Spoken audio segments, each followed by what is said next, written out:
उसको लाइक करने के लिए, उसे अप्रिशिएट करने के लिए।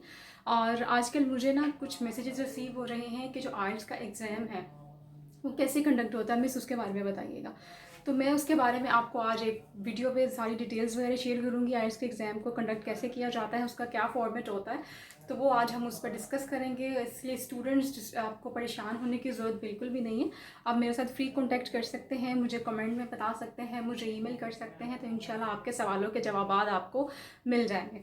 ठीक, सबसे पहले तरीके का ये होता है कि जिस पे आपका आइल्स एग्ज़ाम बुक होता है, मतलब वो आपके आईडी कार्ड पे होता है या आपके पासपोर्ट पे होता है, कोई इशू नहीं है। जिस पे भी वो बुक होता है वो आपका आइडेंटिटी जो होती है वो आपके साथ होनी चाहिए जब आप एग्ज़ाम देने के लिए जा रहे हैं।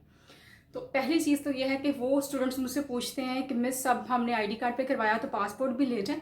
देखिए, जिस पे आपका एग्ज़ाम बुक है बस उन्हें वो चाहिए, वो चाहे आपका आइडेंटिटी है, आईडी कार्ड है, वो चाहे आपका पासपोर्ट है, उसको उनसे कंसर्न है। ये नहीं है कि आपने आईडी कार्ड पे करवाया तो आप पासपोर्ट लेके जा रहे हैं, पासपोर्ट पे करवाया या आईडी कार्ड पे लेके जा रहे हैं, दोनों लेके जा रहे हैं। उन्होंने बेसिकली आपकी वही चीज़ें देखनी है जिस पे आपका एग्ज़ाम बुक हुआ है, जिससे उनको कंसर्न हो गया। ओके, आप आईडीपी से करवा सकते हैं, ब्रिटिश काउंसिल से करवा सकते हैं, it's totally up to you जिसको आप चूज़ करना चाहते हैं। पहली चीज़। दूसरी बात यह है कि जो स्टूडेंट्स की स्पीकिंग होती है, एक ये बेसिकली 4 मॉड्यूल्स होते हैं, listening, reading, writing and speaking. जो स्पीकिंग होती है ना, वो या तो आपका जो मेन एग्ज़ाम होता है LWR, ठीक है, जिसको लिसनिंग, रीडिंग, राइटिंग हम बोलते हैं, वो आपका जो एग्ज़ाम से या तो 2 दिन पहले होती है या वो उसके 1 दिन के गैप से भी हो सकती है। 1 दिन के गैप से मतलब 1-2 डेज़ के बाद भी हो सकती है या पहले भी हो सकती है।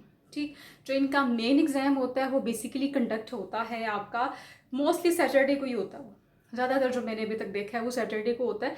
और वो आपको बेसिकली पीसी में, लाहौर की बात करें तो वो पीसी होटल में हो रहा है, इनका कल्चरल हॉल होता है वहाँ पे होता है। अगर आप डिफरेंट सिटी से बिलोंग रखते हैं तो ऑफकोर्स वो डिफरेंट आपको बता देंगे, एग्जैक्ट आपको ईमेल आ जाती है। वो पूरा कॉपरेट करते हैं आपके साथ, ऐसे नहीं है कि उन्होंने आपको छोड़ दिया है कि आप मतलब जो मर्ज़ी करें, ऐसा कुछ नहीं होता है। वो पूरा आपके साथ कोऑपरेट करते हैं, आपको सब कुछ बताते हैं, कहाँ पे एग्ज़ाम कंडक्ट होना है, आपने कितनी देर बिफोर आपने पहुंचना है अपने जो है वो जहाँ पे एग्ज़ाम होना है वहाँ पे, और सब चीज़ें वो बताते हैं। और इवन तो ये भी बताते हैं कि जिस पे एग्ज़ाम बुक हुआ है वो साथ लेके आना है। ठीक, तो या तो अपनी ईमेल्स को पढ़ने के थोड़ा आदी हो जाए स्टूडेंट्स। सम टाइम ये होता है कि हम अपनी ईमेल्स नहीं पढ़ते, हम कहते हैं ठीक है भाई, मोस्टली हम इन व्हाट्सएप पे या अपना वैसे इनबॉक्स मोबाइल का देखते हैं, तो वो कॉल भी आती है, उनकी इनबॉक्स भी आता है। लेकिन सबसे ज़्यादा जो उनका एक तरीका होता है ना अप्रोच करने का स्टूडेंट्स को, वो उनका ईमेल ही होता है, जो कि बहुत ऑथेंटिक वे है। जब आप फॉरेन कंट्री में स्टडी के लिए जाते हैं तो वो भी मोस्टली ईमेल से परस्यू करते हैं आपको। तो थोड़ा सा अपना जो है ना वो ईमेल पे एक्टिवेट होना सीखें, वो आपके लिए बहुत फ़ायदेमंद होगा इन फ्यूचर। ओके, तो स्पीकिंग में आपकी जो होती है ना वो पहले होती है। जो पहले होती है तो पहले आपको बता देते हैं, लेकिन हाँ, जिस दिन टेस्ट बुक होता है आपका उस दिन वो आपको ईमेल आ जाएगी LWR की। लेकिन जो स्पीकिंग है उसकी ईमेल उस दिन नहीं आती। जब हम लोग बुक कर रहे होते हैं स्टूडेंट्स की, मुझे कॉल्स, मिस स्पीकिंग की ईमेल नहीं आई, मिस स्पीकिंग कब होगी। मैं उनसे बोलती हूँ हौसला, आपका भी 1 मंथ का ड्यूरेशन है, आपने 1 मंथ बाद की डेट रखी है, तो अभी स्पीकिंग कैसे आ सकती है, हाउ इट इज़ पॉसिबल।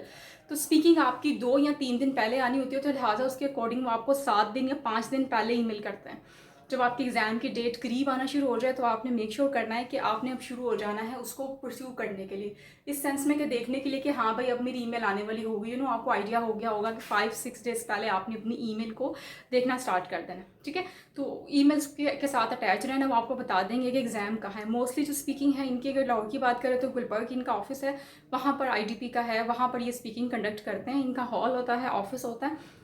जब आप जाते हैं अपने तमाम इक्विपमेंट के साथ, यानी कि आइडेंटिटी के साथ, आपने वहाँ पे जाना है। इसके अलावा आपकी जो वेस्ट वॉच है, आपका मोबाइल है, इसके अलावा आपके पास कोई टोकन है जो आपने मतलब पार्किंग वगैरह के लिए यूज़ किया है, वो सब कुछ वो आपसे हैंड ओवर कर लेते हैं रिसेप्शन एरिया पे ही। और आपको एक नंबर अलॉट करते हैं जो कि उन्होंने एक इन्वेलप के अंदर डाला होता है, एक बैग के अंदर डाला होता है। ठीक है, प्लास्टिक बैग होता है जिसमें ये आपकी चीज़ें पुट करते हैं, उसके ऊपर वो अंदर एक नंबर भी रख देते हैं कि भैया जब आप वापस आएंगे तो ये नंबर देंगे तो हम उसे एक्सचेंज कर लेंगे।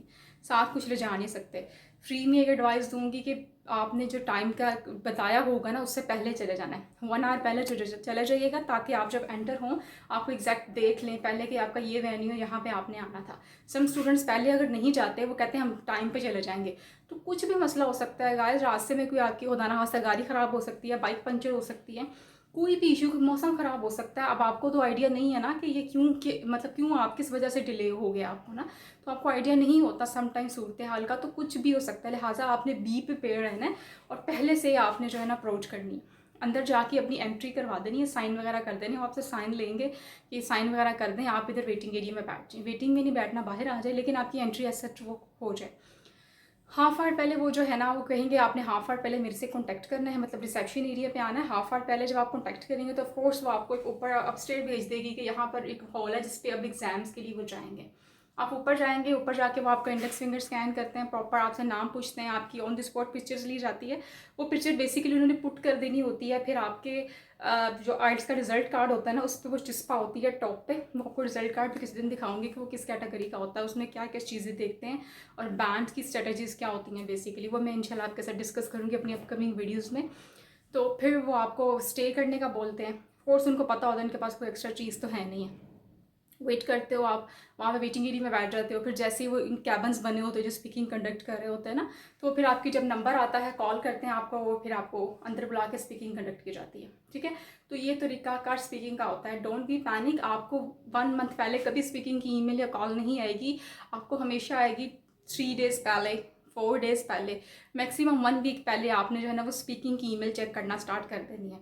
कुछ स्टूडेंट्स ऐसे होते हैं जिनको स्पीकिंग की ईमेल नहीं आती, वो बोलते हैं मिस हमें ईमेल नहीं आ रही। इसके लिए 2 तरीके होते हैं, या तो आपकी स्पीकिंग आपके मेन टेस्ट के बाद में होगी, या फिर मे भी कोई इशू भी हो सकता है। तो आपने फ़ौरन अपना जो हेड ऑफिस होगा, जो टेस्ट बुक करवाया है आपने, वहाँ जाना है, उनसे डिस्कस करना है कि हमने अपनी बुकिंग करवाई थी इस तरीके से, तो हमें ये ईमेल आई है, ये ईमेल नहीं है।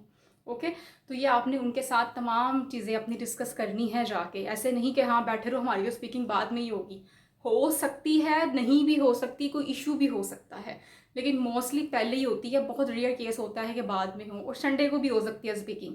ऐसे नहीं सोचना कि जी अब नहीं, ये अब हमारी अभी नहीं होगी, ये हमारी बाद में होगी, ऐसा कोई सीन नहीं है, संडे को भी आपकी स्पीकिंग हो सकती है।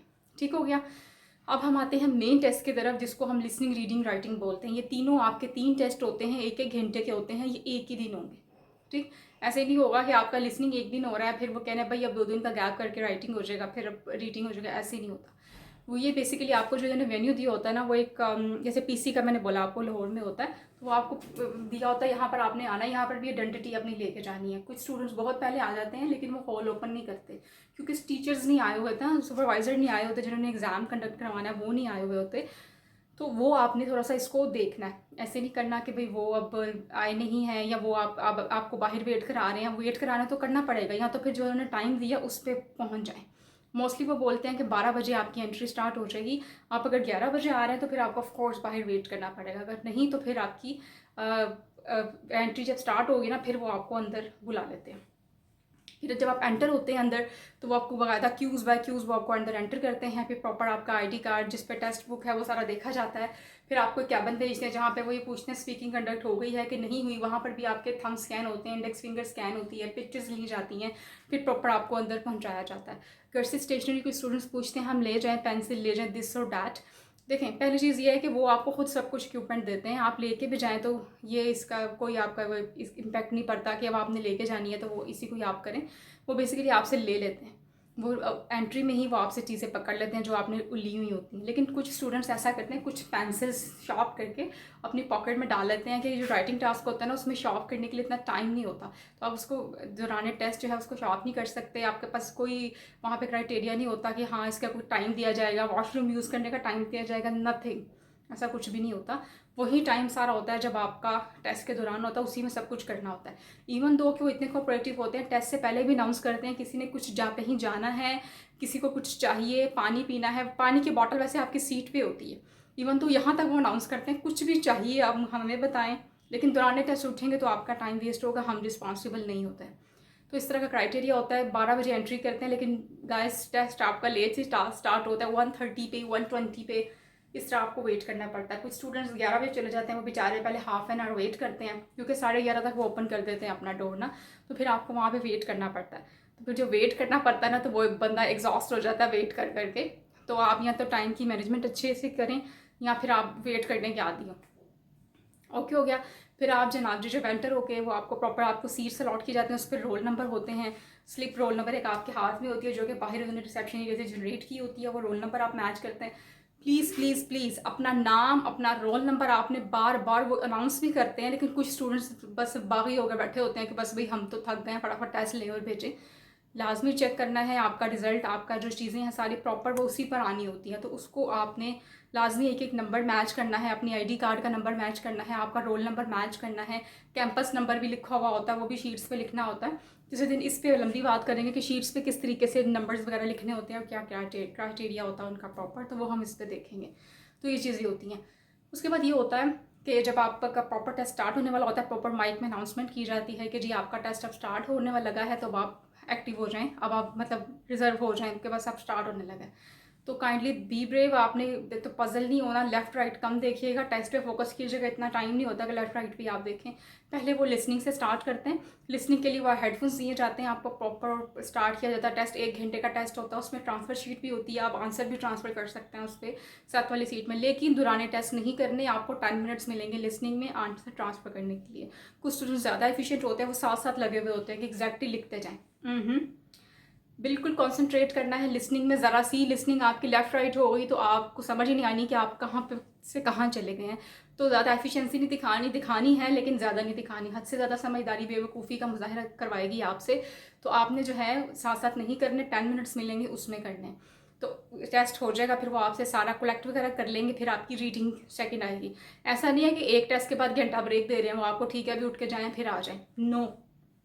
प्रॉपर आपने फ्रेश होके बैठना है जब आपका टेस्ट स्टार्ट होगा, फिर आपको कोई ब्रेक नहीं मिलेगी। और मैं नहीं समझती कि आपको ब्रेक चाहिए, आपको टेस्ट पे कंसंट्रेट करना चाहिए। ब्रेक वगैरह पहले जितनी करनी है आप कर लें, 3 से 4 घंटे की सारी गेम होती है, तो इसको कंसंट्रेट होके कर लें।